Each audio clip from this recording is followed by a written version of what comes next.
This moment matters because it marks a clear escalation in a political battle that has been simmering beneath the surface for months.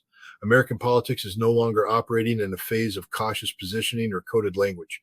The gloves are coming off, and when a Minnesota Democrat chooses to deliver bad news to Donald Trump publicly and forcefully, it signals more than a routine partisan jab.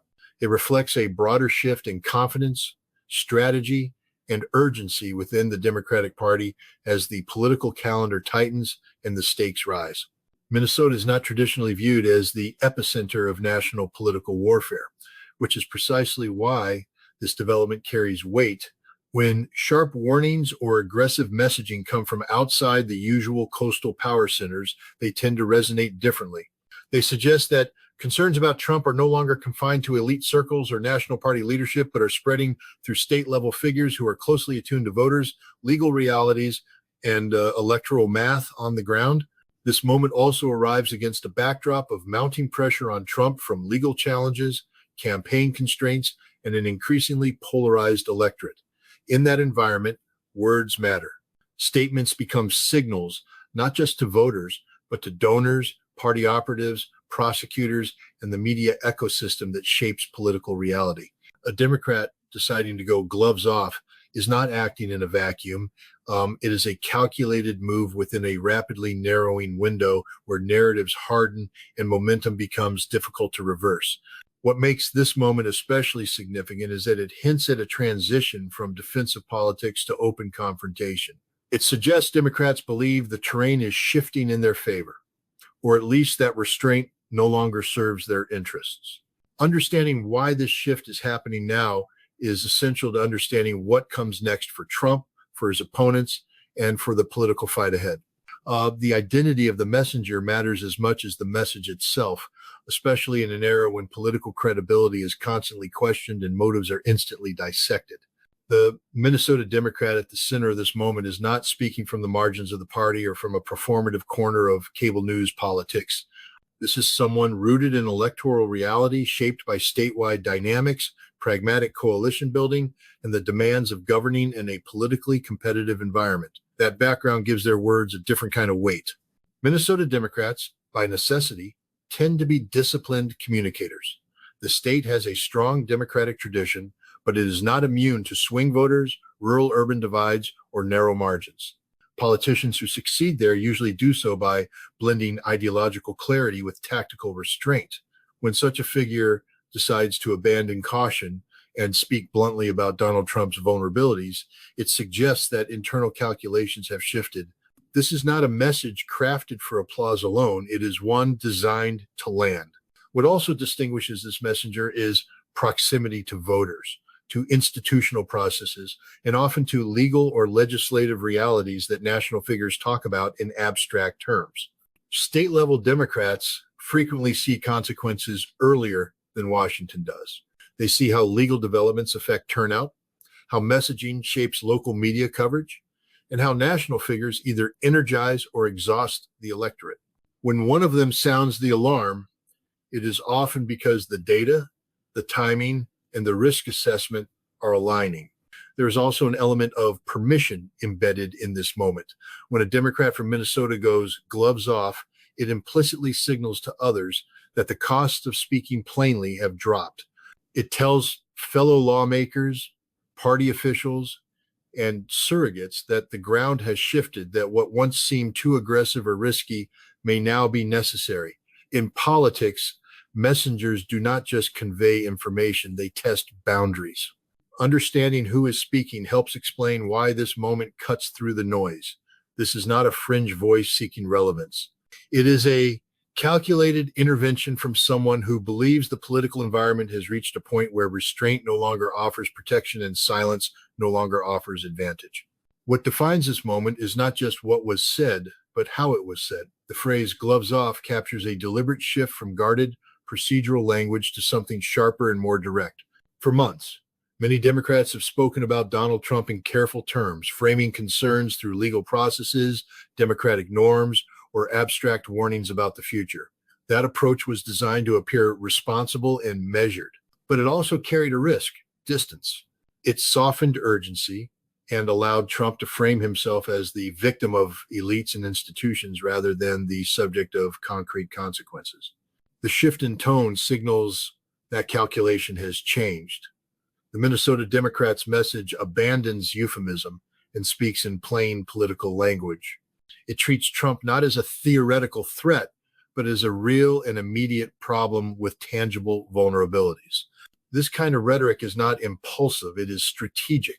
Tone is one of the few tools politicians can recalibrate quickly, and when it changes, it usually reflects internal polling, legal developments, or confidence that public opinion is more receptive than before. This sharper approach also serves a psychological purpose. Trump's political strength has long relied on dominating the narrative through aggression and repetition. A more confrontational tone challenges that dominance directly. It denies him the comfort of predictability, the familiar script where critics sound cautious while he sounds defiant. By matching intensity without mimicking chaos, Democrats attempt to reposition the conflict on terrain where facts, timelines, and accountability matter more than spectacle. Importantly, this shift does not represent recklessness. It represents impatience with gradualism. The message implies that the era of waiting for processes to speak for themselves is over. Voters are no longer assumed to connect dots on their own. Those dots are now being drawn explicitly, publicly, and forcefully. When tone changes at this level, it is rarely isolated. It is a signal flare. It tells allies that escalation is acceptable, tells opponents that defenses are weakening, and tells observers that the political fight is entering a more decisive phase. The gloves coming off means the conflict is no longer about positioning, it is about outcomes. The bad news for Donald Trump is not a single headline or a fleeting political setback. It is the convergence of pressures that are becoming harder to dismiss, harder to delay, and harder to spin. What the Minnesota Democrat is articulating is not speculation, but accumulation, the point at which legal exposure, political timing, and public fatigue begin to intersect in ways that constrain even a figure as resilient as Trump. At the center of this message is the reality that Trump's challenges are no longer abstract or distant. Legal proceedings, procedural rulings, and advancing timelines are narrowing his room to maneuver.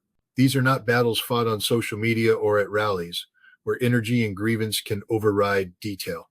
They are fought in courtrooms and institutions that move at their own pace and impose consequences that cannot be reframed as partisan attacks forever. The bad news is that momentum, once Trump's greatest ally, is increasingly working against him. There is also an electoral dimension to this warning.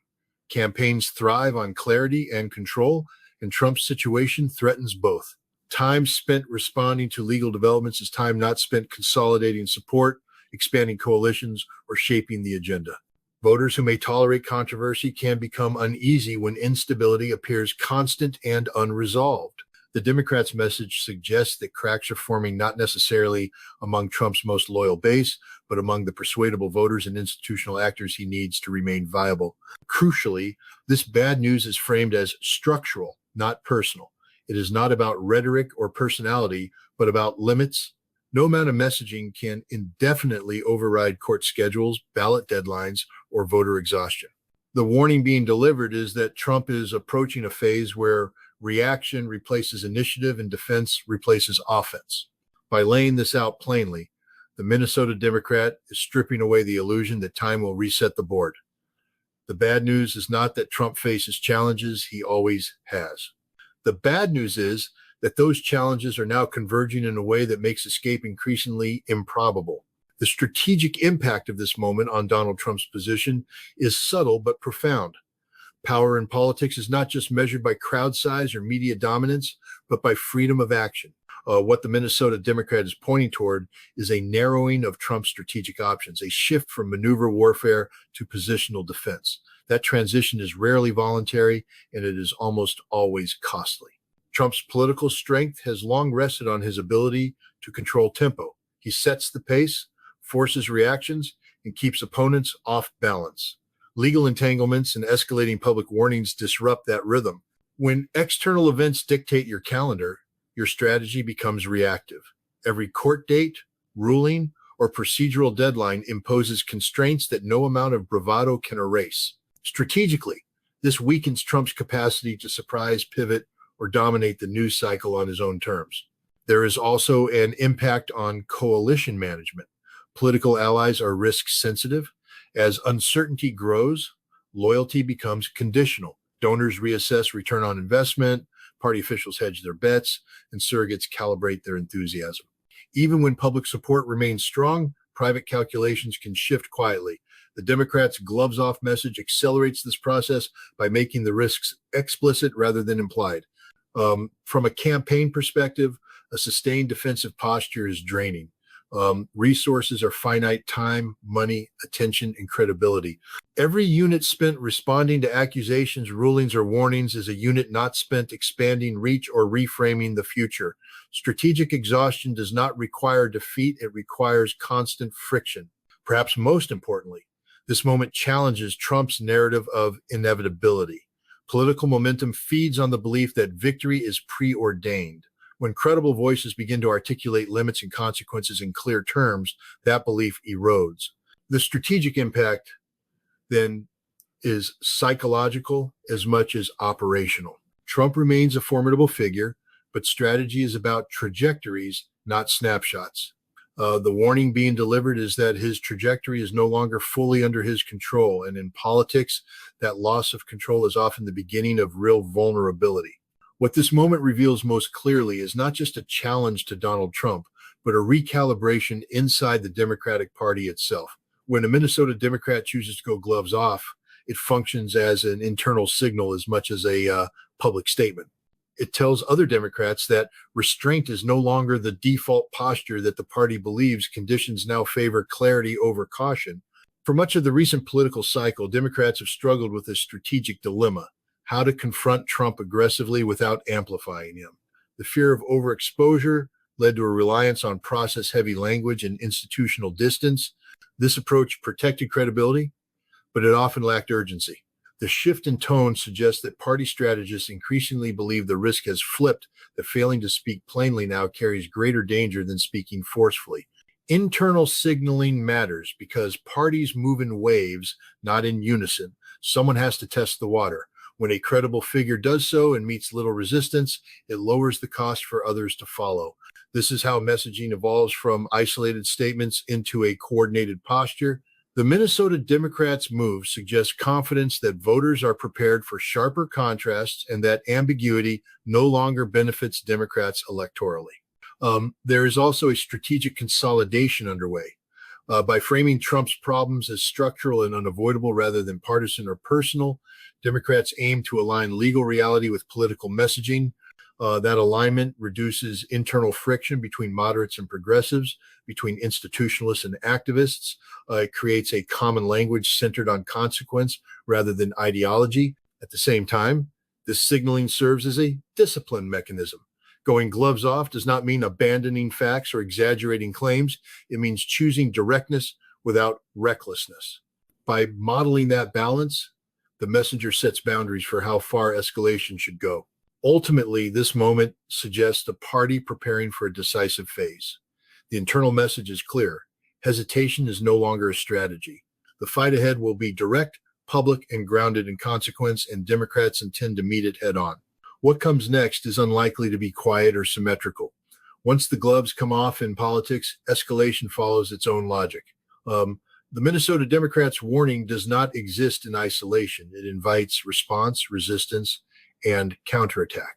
Donald Trump has never absorbed criticism passively, and his instinct will be to reassert dominance through rhetoric, rallies, and attempts to reframe the narrative as persecution rather than accountability. But escalation cuts both ways. The difference now is that Democrats appear more willing to absorb the noise in exchange for clarity.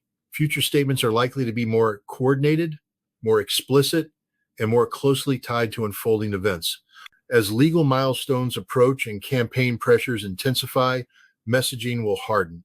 Ambiguity will give way to timelines. Vague concern will be replaced by concrete consequences. Media dynamics will amplify this shift. Once a confrontational frame takes hold, coverage tends to follow conflict rather than nuance. That creates risk for both sides.